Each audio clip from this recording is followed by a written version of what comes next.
पूर्णिमा के दिन चावल का एक आखा दाना जानते हो, पूरा खंडित चावल नहीं, कितना चावल, एक दाना चावल का शंकर भगवान के शिवलिंग पर समर्पित करिए।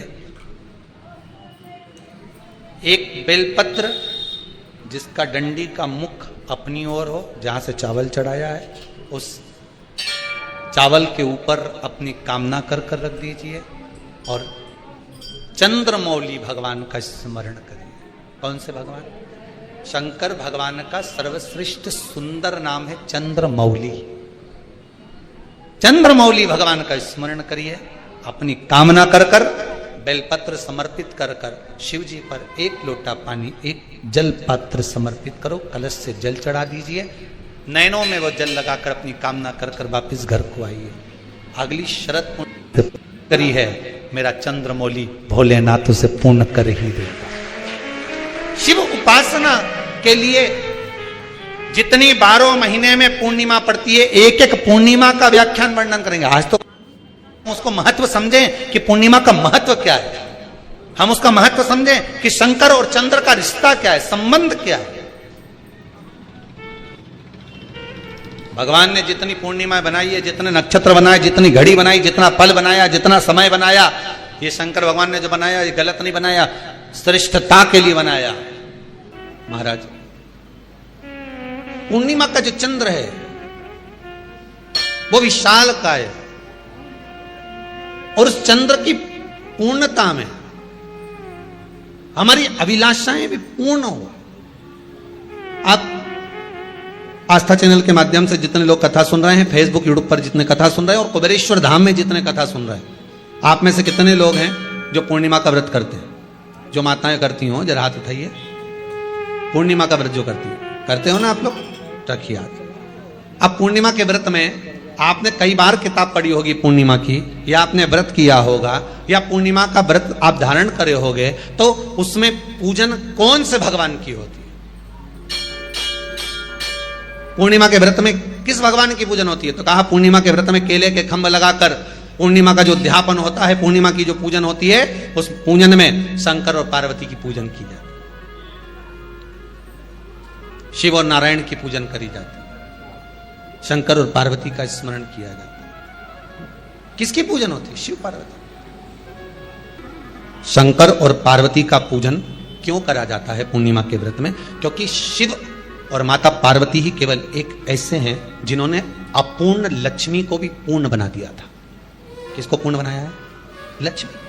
और भगवान को एक लोटा पानी अगर शिव को समर्पित कर रहे हो, श्वेत पुष्प को रखकर शंकर जी के ऊपर सफेद फूल को चढ़ाकर अगर एक लोटा जल भी, एक पात्र जल भी शंकर को समर्पित कर रहे हो, तो ये लक्ष्मी के लिए ही तो कर रहे हो। और कौन सी लक्ष्मी? पूर्ण लक्ष्मी। हमें जो शिव महापुराण के माध्यम से शास्त्र कराए कि आप 32 पूर्णिमा के व्रत प्रारंभ करो। उसमें करना क्या है आपको? केवल जिस दिन व्रत रहे, रात्रि के समय पर कोई भी मीठा कुछ भी सामग्री आप चंद्र की रोशनी में, चंद्र को अर्घ देने के बाद, पूजन करने के बाद उसको रखो, और वही सामग्री जो नशा कर रहा है उसको पूर्णिमा के दूसरे दिन उसको खिलाओ। आप धीरे धीरे खिलाना चालू करेंगे, जिस नशे में वो डूबा हुआ है उस नशे से वो छूटना प्रारंभ हो जाएगा। 2 पूर्णिमा व्रत करके तो देखो, तीसरे में तुम्हें जरूरत ही, धीरे धीरे आप रुक, वो छूटना प्रारंभ हो जाएगा। पीपल का एक पत्ता, उस पत्ते पर थोड़ा सा चावल, थोड़ा सा चावल, पूर्णिमा की रात्रि को अपने हाथ में लेकर, अपने नयनों से लगाकर, शरीर पर से स्वयं उतारकर उसको दरवाजे के पास रख दीजिए। पूर्णिमा की रात्रि को पूर्ण होने पर उस चावल को दूसरे दिन सूंघ कर बहते हुए पानी में डाल दीजिए। महाराज, कितने भी रोग से ग्रसित हो गए, पीपल का एक पत्ता 52,000 ब्राह्मण की साक्षी कराता है। महाराज बहुत ध्यान देना, पीपल के वृक्ष में स्वयं नारायण का, मेरे कृष्ण का वास है। स्वयं भगवान गीता के अंतर्गत कहते हैं कि मैं पीपल का वृक्ष। जैसे पूर्णिमा का चंद्रमा बढ़ता है, पूर्णिमा का चंद्रमा जैसे पूर्ण होता है, ऐसी ही आपकी मनोकामना भी पूर्ण हो, पूर्णिमा के चंद्रमा की तरह प्रकाशित।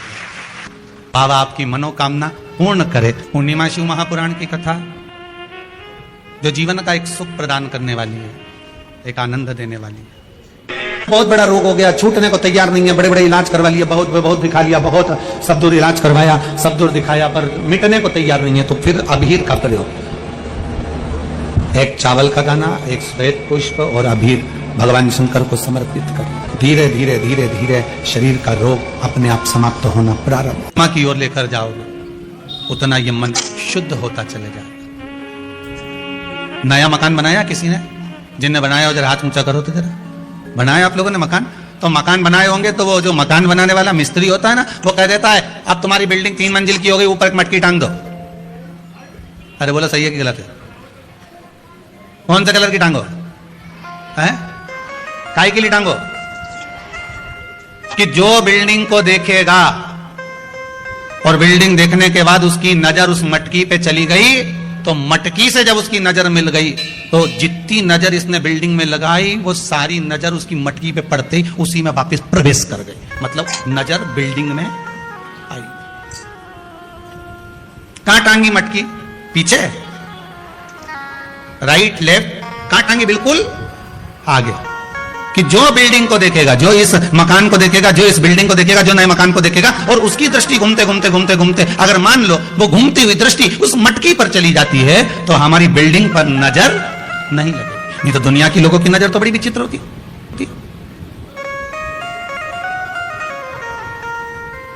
कौन से कलर की टांगी? काले कलर। पुराण भी यही कहती है कि भगवान के मंदिर क्यों जाते हैं, किस लिए जाते हैं, और एक ही देवता है जिसके माथे पे मटकी बंधी रहती है। अरे बोलो तो जम के, कौन सा? देव अधिदेव महादेव, उसके माथे पे हमेशा कलश ही मिलता है। तो किसी ने पार्वती जी शिव जी से पूछी, क्यों भोलेनाथ जी ये बताओ जरा, ये जब गंगा तुम्हारे सिर पर है, भोलेनाथ जी जब गंगा तुम्हारे सिर पे है तो पानी तो यूं निकलना चाहिए, तो ये उल्टा पानी तुम्हारे ऊपर बूंद बूंद टपक रहा है, ये है क्या? शंकर भगवान बोले ये पानी का तो बहाना बना के रखा है, जो भगत मेरा दर्शन करने आता है उसकी नजर तो मेरी मटकी ही उतार देती है, उसकी नजर तो मेरी मटकी ही उतार देती है। जो शंकर के मंदिर में प्रवेश करता है और प्रवेश करते समय बस मेरे उस कलश का दर्शन करता है। कई लोग प्रश्न करते हैं, महाराज जी इस कलश का महत्व क्या है?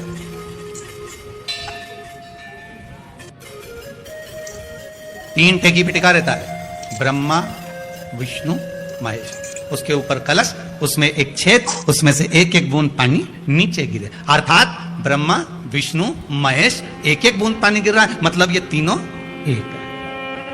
पुराण के अंतर्गत स्कंद पुराण में लिखा गया, स्कंद पुराण में वर्णन किया है श्री वेदव्यास जी महाराज ने, कहा ये पूर्णिमा का व्रत इसलिए किया जाता है कि व्यक्ति का जब मन गलत भ्रम में जाने लगता है, मन जब गलत जगह पर जाने लगता है, तो ये मन को गलत जगह पर ले जाने वाला कौन होता है? तो कहा ये चंद्र होता है। व्यक्ति की राशि के अंतर्गत, व्यक्ति की पत्रिका के अंतर्गत, व्यक्ति की ग्रह दशा के अंतर्गत जब चंद्र बेकार चलता है तो व्यक्ति अच्छा करते करते भी बेकार करने लग जाता है। 1 महीने की पूर्णिमा को जिसके घर में दूध की सामग्री बनती हो, दूध की सामग्री तैयार होती हो, खीर प्रसाद तैयार होता हो, उसके घर में कभी क्लेश नहीं हो सकता। अब भगवान विष्णु में कितनी विनम्रता थी वो देख लीजिए। शंकर भगवान के गणों से भगवान विष्णु हार गए और दक्ष प्रजापति कह रहे हैं तुम्हें थोड़ी बुद्धि विवेक आना चाहिए, नारायण सोचो, तुम शंकर से नहीं उनके गणों से हार गए। आग लगाने वाले ढेर मिलेंगे, कहां चक्कर में पड़े हो, क्यों झुक रहा है उसके आगे, चलो और काम पड़ा है दूसरी जगह करेंगे, दूसरी जगह ये कर लेंगे, और अपने को कह रहा है ये नहीं तो दूसरा सही, दूसरा नहीं तो तीसरा सही। दुनिया के लोग आग लगाएंगे, तुम्हें भटकाएंगे, मार्ग से विभाजित करेंगे, पर बुद्धि तुम्हें चाहिए, भगवान विष्णु जैसी विनम्रता तुम्हें चाहिए। भगवान विष्णु ने कहा नहीं, आप कह रहे हो कि गणों से हार गया, उसके हारने का कोई कारण होगा, मैं क्यों हारा हूं उसका कोई कारण होगा। भगवान विष्णु उसी समय पर हारते से ही शंकर भगवान के पास पहुंच गए। भोलेनाथ जी मुझे यह बताओ कि मैं आपके गणों से क्यों हारा, तुम्हारे गणों से हारने का कारण क्या था? शंकर भगवान ने कहा एक कारण है नारायण, एक कारण। दधीची ऋषि और राजा छुग इन दोनों की मित्रता थी, दोनों बहुत मित्र थे, दोनों में बहुत प्रेम था, एक क्षण के लिए नहीं रह पाते थे, दोनों इतने प्रेमी मित्र थे। फिर एक दिन राजा छुब और दधीचि ऋषि में बात बात में झगड़ा हो गया। जहां प्रेम होता है वहां झगड़ा होता ही होता है, जहां प्रेम होगा वहां झगड़ा होगा। दोनों में झगड़ा हो गया। फिर झगड़ा हुआ तो बीच में राजा छुब ने भगवान विष्णु को बुला लिया समझौता कराने के लिए। दो मित्रों में जब झगड़ा हो, लड़ाई हो, आपस में पति पत्नी का झगड़ा हो रहा हो, तो निवेदन है मायके वाले ससुराल वाले, सावधान इंडिया, बिल्कुल ध्यान रखना। पति पत्नी में झगड़ा हो तो दूसरा कभी बीच में मत कूदो, क्योंकि ये दोनों कब एक हो जाएंगे और तुम्हारा बुराई का ठीकरा माथे पे आ जाएगा। इनके बीच में बोलना ही नहीं, झगड़ लो, ये झगड़ेंगे लड़ेंगे फिर एक हो जाएंगे, इनसे नहीं। विवाद किया तो राजा छुब ने भगवान विष्णु को बुलाया और भगवान विष्णु आए और आते से साथ दिया किसका, राजा छुब का। दधीचि ऋषि को क्रोध आ गया कि तुम दधीचि ऋषि को क्रोध आया, ए नारायण तुमने एक पक्ष की बात सुनी और दूसरे पक्ष की बात नहीं सुनी। मैं तुम्हें श्राप देता हूं, एक बार तुम भगवान शंकर के गणों से हारोगे, तुम्हें हार सहन करना पड़ेगी। बस भगवान विष्णु के शंकर के शब्द सुने तो भगवान विष्णु को लगा कि हमारी किस्मत में हार लिखी थी, मतलब हुई। तो फिर अब सोचना क्या, हार जीत जन्म मरण परण ये सब शंकर के हाथ है। कब किसको क्या देना है ये वो जानता है, हमें क्या करना वो जाने, ये मर्जी उसकी। देव पूछ रहे हैं कि शिव, जिस भरोसे के साथ, जिस विश्वास के साथ आप देव अधिदेव महादेव से प्रार्थना करते हो, विनय करते हो, निवेदन करते हो, बाबा उसको स्वीकार करता है, सुनता है। चंद्रदेव पूछ रहे हैं कि शिव सुनेगा कैसे, शंकर जी को कहने के लिए कहाँ जाया जाए। शिव जी से अगर कोई बात कहना है, शंकर भगवान को कुछ कहना है, शंकर भगवान को यदि कोई बात कहना हो, शिव जी से कुछ कहना हो तो कहाँ जाकर कहें, कहाँ जाकर, कहाँ प्रार्थना करें, कहाँ विनय करें। देवऋषि नारद जी ने कहा कि तुम जहां बैठो, तुम्हारा जहां मन पड़ जाए वहां बैठकर बालू के शिवलिंग का निर्माण करो, मिट्टी का शिवलिंग बनाओ, पार्थिव शिवलिंग बनाओ। पार्थिव शिवलिंग में बालू में मिट्टी में कण कण कण कण होते हैं, उन कंकर को जोड़कर, उन कण कण को जोड़कर अपने दिल की बात एक लोटा जल चढ़ाते समय उनसे प्रार्थना करो, विनय करो।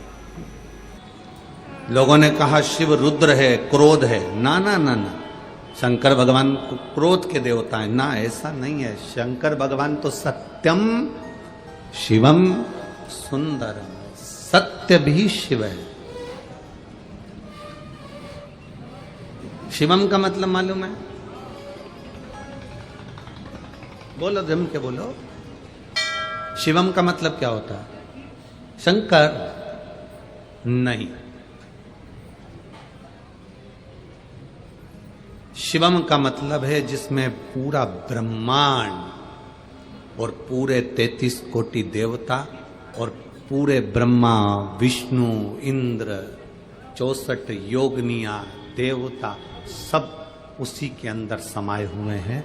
तो हम कहते हैं सत्यम शिवम सुंदरम। हमने अंदाजा लगाया शिवम शिव है, नहीं, सत्य भी शिव है। ये ब्रह्मांड के जितने देवता हैं शिवम, ये भी शिव हैं। सुंदरम, ये प्रकृति, ये पृथ्वी, जल, आकाश, अग्नि, ये भी सुंदर है। एक बात आपको पहले भी कहा, आज फिर कहते हैं, परमात्मा भले नजर ना आए पर उसकी परछाई आज भी नजर आती है।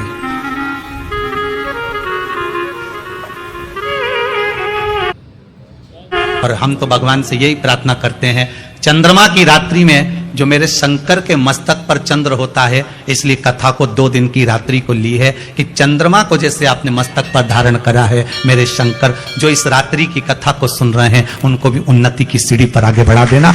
ये भी आने वाले समय में शिव महापुराण की कथा श्रवण करवाएं, जनमानस का कल्याण करवाएं। ऐसी कृपा कर देना भोलेनाथ, ऐसी करुणा कर देना। 2 साल में, 4 साल में, 6 साल में, 8 साल में तो रुष्ट होकर चली जाती है। वो स्थान कौन से है? तो 2 स्थान माता लक्ष्मी ने बताए हैं। पहला, फूटे हुए बर्तन में भोजन करना। कौन से बर्तन में? जम के बोलिए जरा। जो टूटा बर्तन होता है, खंडित बर्तन होता है, फूटा हुआ बर्तन होता है, कहीं गिलास की किनोर टूट गई है, कहीं कटोरी की किनोर टूट गई है, कहीं थाली की किनोर टूट गई है, और तुम कहीं प्लेट की किनोर टूट गई है और तुम उसमें भोजन कर रहे हो, तो टूटे हुए बर्तन में भोजन करने वाले के पास में लक्ष्मी छिन्न हो जाती है, उसका भाग्य भी फूटे हुए बर्तन की तरह हो जाता है। ये लक्ष्मी का। और दूसरा, फटे हुए वस्त्र धारण करने वाले का भाग्य भी फटे हुए वस्त्र की तरह, जैसे फटा हुआ कपड़े का रेसा रेसा निकलता है, उसी तरह फटे हुए वस्त्र धारण करने वाले की भी जिंदगी में परिश्रम का रेशा निकलता रहता है, पर उसको सुख का भान नहीं होता। आज के जमाने में ये फटे हुए कपड़ों का फैशन आ गया, ये बड़ा दुख की घड़ी है।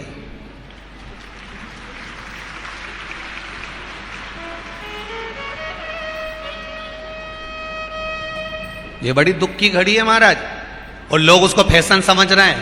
पहले तो कम फटा होता था, पर आज के जमाने में तो इतना इतना फट गया,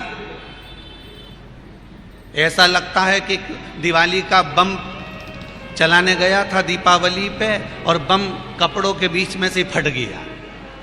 इसलिए वो कपड़े कब पहनेंगे? तुमने अब पहन लिया। शास्त्र कह रहा है, लक्ष्मी कह रही है माता पार्वती को कि 2 जगह पर अगर ये 2 क्रम जिस जीव के होते हैं उसके पास में से लक्ष्मी 5 साल में, हम कई बार कहते हैं इन बच्चों को नहीं मालूम, इन नवयुवक लड़कों को नहीं मालूम, इन नवयुवक बेटियों को नहीं मालूम कि फटे हुए कपड़े पहनने का फल क्या है। आज नहीं, विवाह कर कर जब जाएगी तो मायके से जब ससुराल जाएगी, तूने कुंवारी अवस्था में तो खूब फटे हुए कपड़े पहन लिया ने, मम्मी मैं तो जीन्स लूंगी न ये लूंगी, तू तो खूब फटे हुए पहन, पर वहां जब जाएगी तब मालूम पड़ेगा कि रोना किसको कहते हैं। आज तो पहन लो।